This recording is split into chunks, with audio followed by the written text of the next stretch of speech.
The fluorescent lights of the 47th floor conference room cast harsh shadows across the mahogany table. I adjusted my tie for the third time, feeling the weight of 32 years in corporate America settling on my shoulders like an old, familiar coat. My name is Robert Chen, and at 58, I've seen this company grow from a modest investment firm to a Wall Street powerhouse. The morning sun filtered through floor-to-ceiling windows, illuminating the iconic skyline of Lower Manhattan. Trinity Church's spire pointed toward heaven just blocks away, a reminder of permanence in a world that seemed to change faster each day. I ran my fingers through my silver hair, the same hair that had once been jet black when I first walked through these doors as a hungry 26-year-old analyst. Today felt different. There was electricity in the air, the kind that precedes a storm. My coffee had gone cold an hour ago, but I kept the ceramic mug close, finding comfort in its familiar weight. Around me, younger faces glowed with the blue light of laptops and smartphones, their energy palpable, their ambition sharp as the suits they wore. I glanced at Sarah Martinez, my 24-year-old intern, sitting quietly in the corner. Her notebook was filled with meticulous handwriting, old school, just like I'd taught her. She caught my eye and offered a small, encouraging smile. In a room full of digital natives, she still believed in the power of a handwritten note, a firm handshake, and looking people in the eye when you spoke to them. The conference room gradually filled with the usual suspects: portfolio managers in their 30s, analysts fresh from Ivy League schools, and then there was him, Marcus Webb, our new VP of Strategic Development. At 32, Marcus had the kind of confidence that came from never knowing failure, never experiencing the humbling lessons that only time could teach. I remember when experience meant something in this business, when gray hair was a badge of honor, not a liability, when clients wanted to shake hands with someone who had weathered multiple market crashes, who had seen the dot-com bubble burst and lived to tell about it. But Wall Street had changed, and sometimes I wondered if there was still a place for someone like me. "Good morning, everyone," Marcus announced, his voice carrying the authority of someone who had never doubted his place in the world. His suit was perfectly tailored, his hair styled with precision, and his smile was the kind that could sell ice to Eskimos. "Today we're discussing the Morrison account restructuring." I straightened in my chair. The Morrison account. I'd been nurturing that relationship for 8 years. Through their divorce, their son's college fund, their retirement planning. They weren't just numbers on a spreadsheet to me. They were real people with real dreams and fears. "Robert," Marcus said, turning his attention to me with that practiced smile, "I know you've been handling Morrison, but we need fresh perspectives, younger energy. The financial landscape is evolving rapidly, and we need advisors who can speak the language of innovation." The words hit me like a physical blow. Around the table, I could feel the subtle shift in energy. Some faces showed sympathy, others barely concealed relief that they weren't in my position. Sarah's pen had stopped moving entirely, her knuckles white as she gripped it. "I understand the account better than anyone," I said quietly, my voice steady despite the storm brewing inside. "The Morrisons trust me. They've been through 3 market downturns with me as their guide." Marcus's smile never wavered, but something cold flickered in his eyes. "Trust is built on results, Robert," Marcus said, his tone shifting to something sharper, more cutting. "And frankly, your methods are becoming outdated, like that gray hair of yours." The room fell silent. The kind of silence that follows a car accident, when everyone knows something terrible has just happened but no one knows how to respond. I felt heat rise to my cheeks, not from embarrassment, but from an anger I hadn't felt in years. "Experience isn't a liability, Marcus," I replied, my voice carrying 3 decades of earned authority. "It's wisdom, something that can't be learned from a textbook or a TED Talk." A few nervous chuckles rippled around the table. Marcus's jaw tightened almost imperceptibly. He wasn't used to being challenged, especially not by someone he clearly viewed as past his prime. "Wisdom?" Marcus leaned back in his chair, his smile turning predatory. "Is that what we're calling resistance to change now? Because from where I sit, I see someone clinging to outdated strategies while the world moves forward. Maybe it's time to consider if those gray hairs represent wisdom or just time running out." The cruelty in his words was surgical, precise, designed to cut deep and leave lasting wounds. I could see Sarah's face reddening with anger, her hands clenched into fists. Other colleagues suddenly found their laptops fascinating, unable to meet my eyes. The Morrison account generated $1.2 million in revenue last year, I said, my voice steady as granite. Highest client satisfaction scores in the division. But I suppose numbers don't matter when you're more concerned with image than results. Marcus stood up, his 6-foot frame casting a shadow across the table. Image matters, Robert. This is Wall Street, not a retirement home. Our clients want to see themselves reflected in their advisors. They want energy, innovation, the future, not the past. The words hung in the air like smoke from a fired gun. I could feel 32 years of dedication, of late nights and early mornings, of building relationships and weathering storms, being dismissed with the casual cruelty of youth. I sat there, feeling the weight of every year, every gray hair, every line on my face. Was this how it ended? Not with recognition or gratitude, but with mockery and dismissal. I thought about my wife, Helen, waiting at home with dinner plans and stories about her day. I thought about my daughter, Emma, who still called me for financial advice despite having her own successful career. I thought about all the clients whose lives I'd helped improve, whose retirements I'd secured, whose children's educations I'd funded. The silence stretched on, thick and uncomfortable. I could hear the distant hum of traffic 47 floors below, the city that never sleeps continuing its relentless pace while my world seemed to pause on the edge of a cliff. You know what your problem is, Robert? Marcus continued, his voice softer now but no less cutting. You think loyalty and relationships matter more than results. But this is business. Cold, hard numbers. And the numbers say we need fresh blood, new ideas, not someone who still uses a Rolodex. I actually smiled at that. I do still use a Rolodex, I admitted. Because when the computers crash, when the systems fail, when the power goes out, and they will, I can still reach my clients. I can still do my job. That's not being outdated, Marcus, that's being prepared.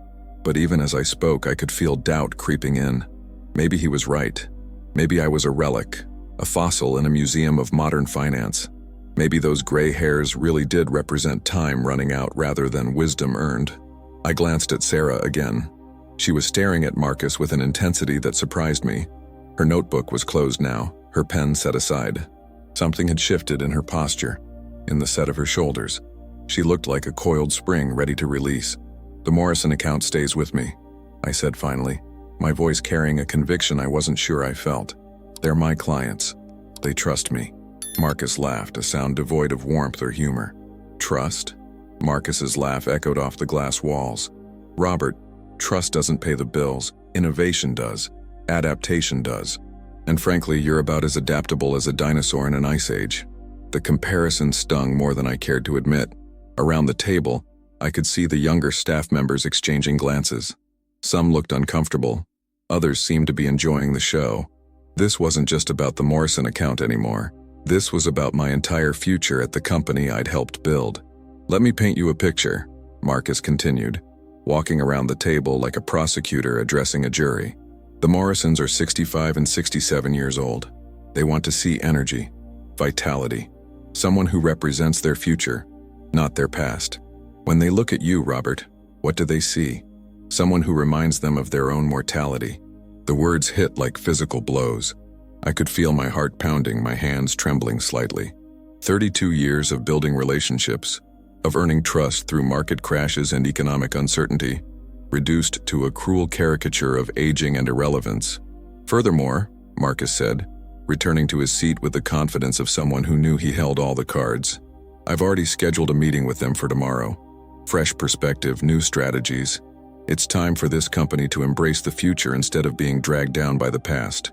That's when something inside me snapped. Not into anger, but into clarity. I stood up slowly, my chair rolling back with a soft whisper against the carpet. The room seemed to hold its breath. You want to know what the Morrisons see when they look at me? I asked, my voice steady and strong. They see someone who was there when their son was diagnosed with cancer, who restructured their entire portfolio to cover medical expenses without touching their retirement.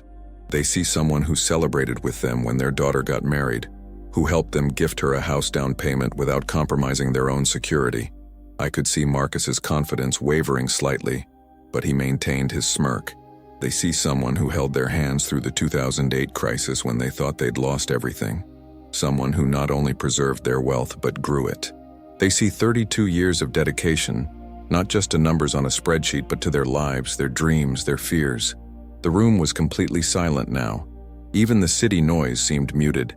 Marcus opened his mouth to respond, but before he could speak, something extraordinary happened. Sarah Martinez stood up from her corner chair, her small frame somehow commanding the attention of the entire room. Her voice, when she spoke, was clear and strong, cutting through the tension like a bell. "He taught me everything." The 4 words hung in the air, simple yet powerful. Marcus turned to look at her, his expression shifting from confidence to confusion. "Excuse me?" he said, his voice carrying a note of condescension. "Sarah, isn't it? I don't think anyone asked for input from the interns." But Sarah didn't sit down.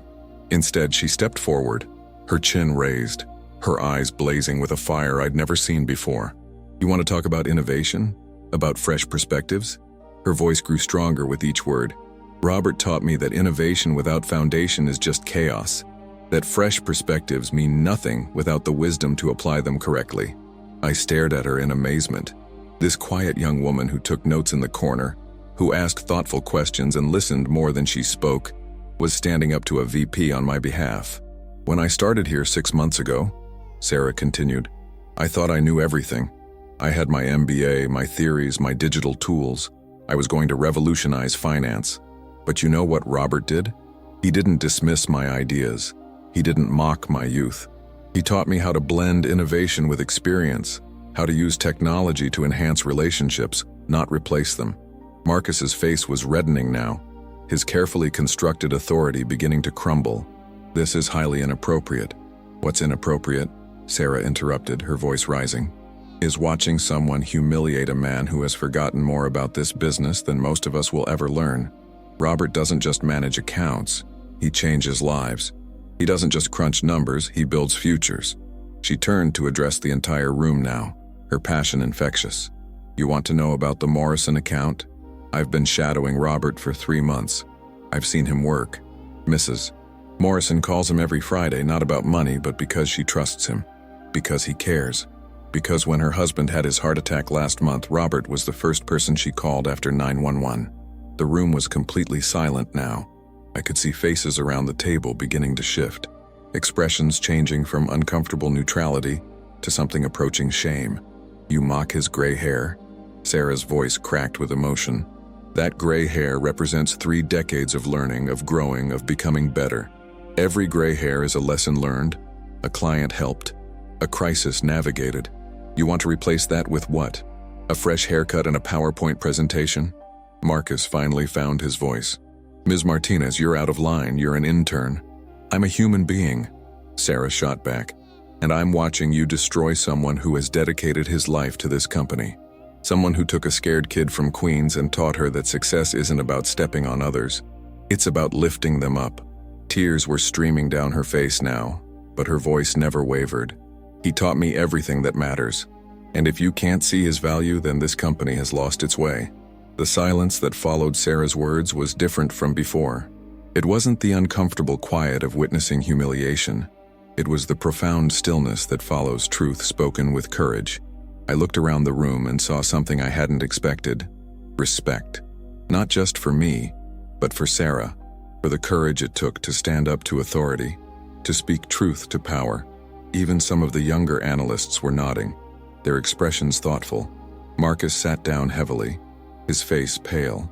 The predatory confidence was gone, replaced by something that looked almost like shame. Perhaps I spoke hastily," he said quietly. "Perhaps you did," came a voice from the doorway. We all turned to see Janet Morrison herself, elegant in her navy suit, her silver hair perfectly styled. "I hope I'm not interrupting, but I was in the building and thought I'd stop by to thank Robert personally." She walked into the room with the grace of someone who had navigated 70 years of life with dignity and tact. "You see, my husband and I just celebrated our 50th wedding anniversary last weekend, and we realized that Robert has been part of our family for almost a quarter of that time.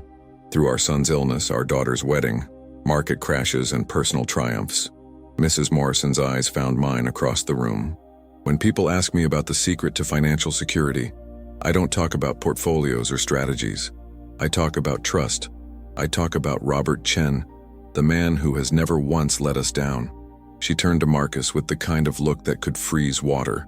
I understand there's been some discussion about changing our advisor. Let me be clear. If Robert Chen is no longer handling our account, we'll be taking our business elsewhere. Immediately. As Mrs. Morrison left, Sarah quietly returned to her seat, her cheeks still flushed but her eyes bright with pride. I walked over to her, placed a gentle hand on her shoulder. "Thank you," I whispered. She looked up at me and smiled. "You taught me that standing up for what's right is never wrong." In that moment, I realized that my gray hair wasn't a sign of time running out. It was proof of time well spent. If this story touched your heart, if you've ever felt dismissed because of your age or stood up for someone who couldn't stand up for themselves, please share this video.